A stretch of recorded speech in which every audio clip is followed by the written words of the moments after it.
책 그리고의 그리면서 하는 이야기. 어릴 적 부모님이 맞벌이를 했기 때문에 나는 집에 혼자 있는 시간이 많았다.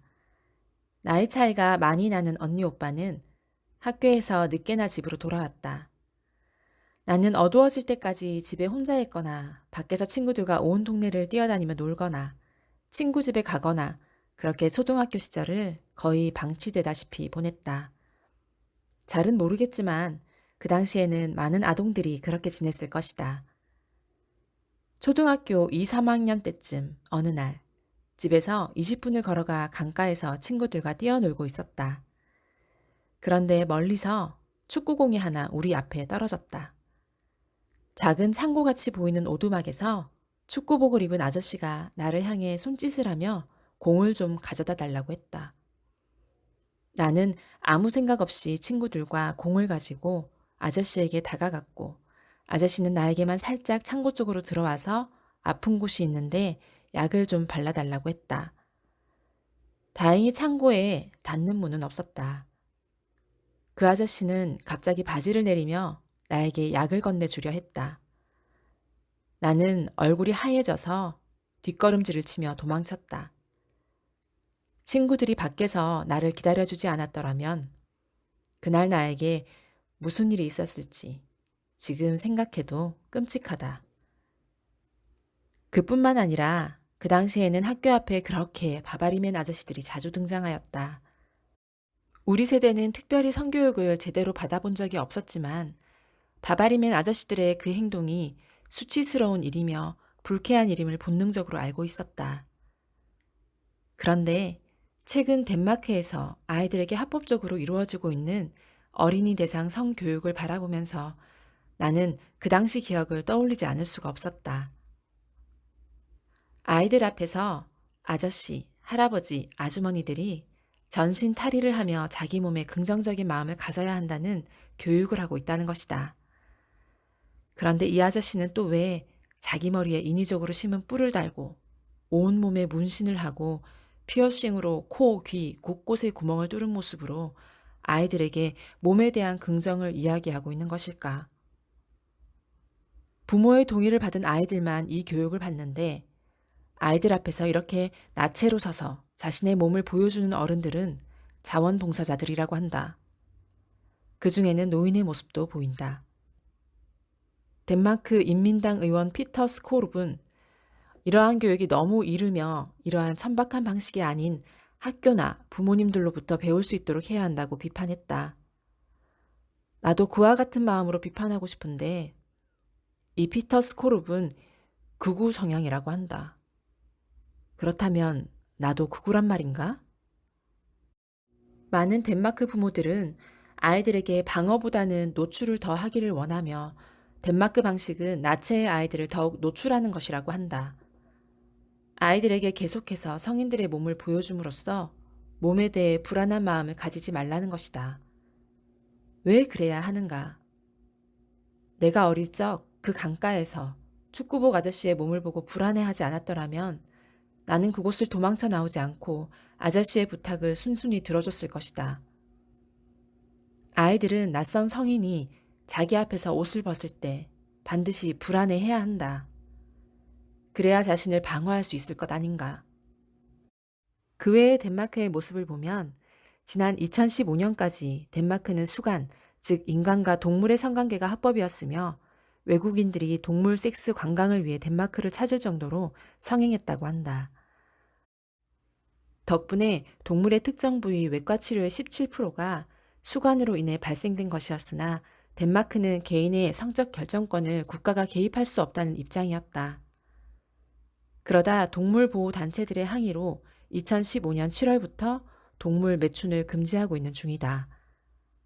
하지만 오랫동안 지속되어져 왔던 수간에 중독된 그 한 명 한 명이 완전히 수간을 멈췄을지는 더 조사해보지 않으면 알 수 없는 일이다. 그 밖에 헝가리, 핀란드, 루마니아는 아직도 동물 매춘이 합법이라고 한다. 과연 그 동물들은 어떤 모습으로 관리되고 있을까? 우리는 북유럽 문화와 그들의 여유로운 삶에 대해 크고 작은 환상을 가지고 있다. 국내 대중매체가 특히 핀란드, 덴마크, 스웨덴 등의 복지와 교육을 자주 홍보하고 있기 때문에 나 또한 몇 년 전까지만 해도 핀란드에 이민을 가고 싶었던 일인이다. 그러나 작년부터 유럽 국가들의 성문화와 의료 시스템을 살펴보며 모든 환상이 깨어져 버렸다. 한 번도 가보지 않은 국가의 모습을 돋보기를 들고 작은 한 부분만 비추며 여기가 지상천국이니 따라가자라고 했으니 어리석기 짝이 없는 노릇이었다. 얼마 전 펜앤드 마이크에서 기사화되어 수많은 학부모들의 분노를 샀던 나다움 어린이 책. 이 책들은 덴마크에서 50여 년 전부터 사용되고 있는 아동 인권 교육 자료라고 한다. 여성가족부가 전국 초등학교와 도서관 등에 제공한 이 책들은 동성애를 정상화하고 남녀 간 성관계를 외설적으로 묘사하는 등 문제점이 많은 것으로 드러났다고 한다. 자꾸 마음이 끌린다면 책을 보면 동성애를 권리로 묘사하고 있고 아기는 어떻게 태어날까 책에는 성관계의 과정을 지나치게 자세하게 묘사하면서 재미있거든, 신기하고 멋진 일이야 라고 적혀 있다. 이것은 아이들에게 성관계에 대한 호기심을 유발하면서 성관계를 해보도록 부추기는 꼴이 되는 것이다. 지금까지 아이들이 엄마 아빠 놀이라고 하면 엄마는 요리하고 아기 젖병을 물리는 다정함을 떠올렸고 아빠는 회사에 다녀오고 위험에서 지켜주는 그러한 순수한 소꿉놀이를 떠올렸다. 그러나 저 책으로 교육받은 아이는 이제 엄마 아빠 놀이에 성관계가 연상되며 친구와 실습해 보려 하는 결과를 얼마든지 가져올 수 있는 것이다. 학부모들은 반발했고 여가부 측은 이 책을 회수하기로 했지만 출판협회 측과 여전히 다툼이 있는 것 같다. 도대체 어른들이 아이들에게 이렇게 하는 목적이 무엇일까? 동성애 친화적인 교육을 몇 년 동안 지속해온 덴마크를 비롯한 유럽 국가들, 그 결과를 찾아보았다. 2016년 연합뉴스 기사를 보면 덴마크에서 잘못된 성별을 가지고 태어났다는 청소년들이 호르몬 치료를 하고 있는 수가 130명이나 된다고 한다. 12세 이하 어린이는 2차 성징 이전이므로 2차 성징이 발생되지 않도록 호르몬 억제 치료를 받으며 16세가 되면 이제 원래 상태로 되돌릴 수 없는 완전한 호르몬 치료를 받을 수 있다고 한다. 성소수자 단체인 LGBT 덴마크 측은 성전환 요구가 많은 것이 치료 시작이 늦었기 때문이며 더 많은 아이들이 성전환 치료를 원하는지 아닌지 명확히 하도록 해서 성이 성숙하지 않았을 때 치료를 받을 수 있어야 한다고 주장했다. 2차 성징 후 남자아이들에게 보이는 목적과 여자아이들의 넓어지는 골반은 수술로도 바꿀 수 없기 때문이라고. 이것이 아동에 대한 인권이라고 하는데 여러분은 과연 동의가 되는가? 그렇다면 최근 모습은 어떨까? 네이키드 덴마크의 안상욱 씨 기사를 살펴보면 먼저 덴마크 코펜하겐 수도병원과 올보르 대학병원에서는 성전환에 대한 문의가 빗발친다고 얘기한다. 올보르 대학병원에서만 2016년 19명이었던 성전환자가 2년 후에 19배 증가하면서 2018년 357명이 성전환 진료소를 찾았다고 한다. 코펜하겐 수도병원은 2019년 230명, 스웨덴은 2019년 200명, 영국은 2015-16년 1419명이나 되었다. 무엇이 이들을 이렇게 성전환에 열광하게 했을까? 덴마크는 정부 측에서 성소수자 포용 정책을 꾸준히 추진해왔다.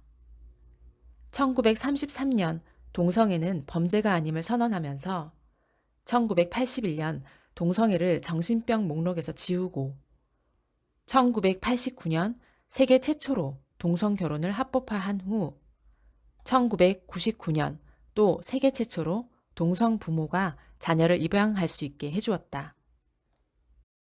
2014년 개인의 성 정체성을 이유로 성전환 수술을 허용하기 시작했고 2017년 질병 코드에서 성전환자를 비질병군으로 수정했고 성전환 신청자가 정신감정을 받는 규정도 없앴다. 그 결과 수많은 아이들이 너도 나도 타고난 성별을 바꾸겠다고 호르몬 주사를 맞고 자신의 성기와 유방을 잘라내고 있는 것이다. 이것을 아동 인권이라고 부르는 어른들이 끔찍하지 않은가? 한국 성과학연구협회 고두현 연구팀장은 국민일보를 통해 성전환 수술을 받은 트랜스젠더의 삶을 관찰한 내용을 전해주었다. 기사에 따르면 성전환을 위한 호르몬 치료에는 사춘기 전에 생식샘 자극 호르몬 분비 호르몬 기량제를 통해 사춘기를 억제하는 방법과 사춘기 후에 반대의 성 호르몬을 투약하는 방법이 있다고 한다. 남성에게 여성 호르몬을, 여성에게 남성 호르몬을 장기간 투여한 결과 생기는 부작용은 체중을 증가시키고 혈전증, 심혈관 질환, 중성지방 혈증, 고혈압, 포도당 내성 저하, 담낭 질환, 프로락틴종, 유방암 발생률을 높인다. 그리고 지속적으로 투여하면 불임도 유발한다. 드 브리스 박사는 연구 결과 생식샘 자극 호르몬 분비 호르몬 기량제로 사춘기를 억제한 아동 70명 모두 나중에 타고난 성과 반대성을 선택했다고 보고했다. 사춘기 억제 치료를 해주면 성 정체성으로 인한 불쾌감이 줄어들고 반대의 성을 칭하는 행동이 강화되면서 원래의 성으로 영영 돌아올 수 없게 되며 임신 능력도 없어진다고 한다. 반대로 성 정체성에 혼란을 겪고 자신의 성별이 잘못되었다고 여겼지만 치료를 받지 않은 아동들은 80에서 90%가 나이가 들면서 자연스럽게 타고난 성을 받아들였고 청소년기에는 몸과 성 정체성이 일치하는 정서적으로 건강한 상태가 된다는 것이다. 이 결과만 살펴봐도 아이들에게는 자신을 성찰할 충분한 시간이 필요한 것이지 원하는 대로 모두 할 수 있도록 허락해 주는 것이 능사가 아니다. 성전환 수술은 외과 수술을 통해 성기나 유방을 제거하거나 성형수술로 성기나 유방을 만들어주는 것이다. 이후 성호르몬을 평생 지속해서 투여받아야 한다. 성전환 수술과 치료 후 일시적으로 기분이 좋아진다는 연구도 있지만 장기 추적 연구 결과는 전혀 다르다.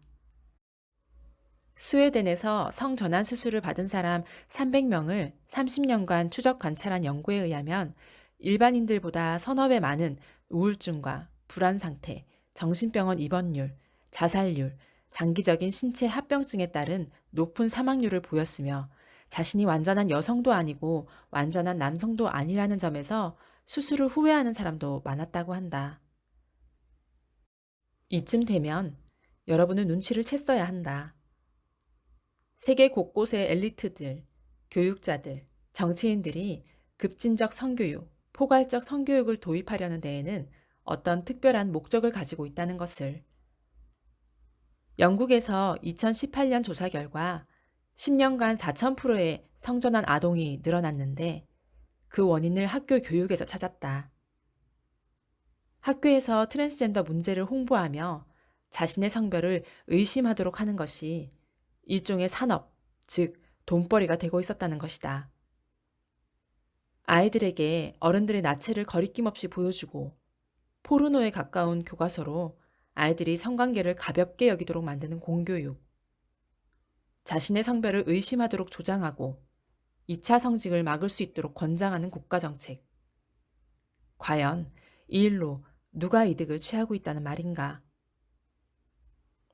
아무것도 모르고 어른들의 돈벌이 수단이 된 아이들. 그들의 눈물을 누가 닦아줄 수 있을까? 책 그리고 다음에 만나.